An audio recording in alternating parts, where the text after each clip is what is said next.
Okay, I'll just show you how to replace the battery in a 2015 Toyota AYGO. Now, first thing you'll notice is somebody's been trying to prise this edge off. There is a little ridge inside this edge that the cover locates in.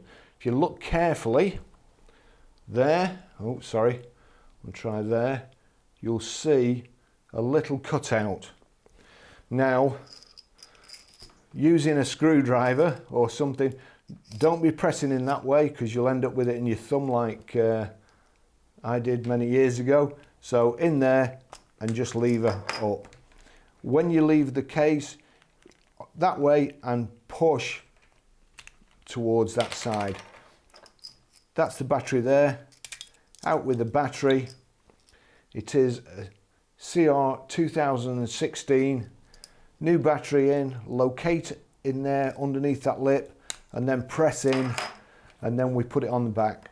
As you see there, that's the little locating ridge there. So on there,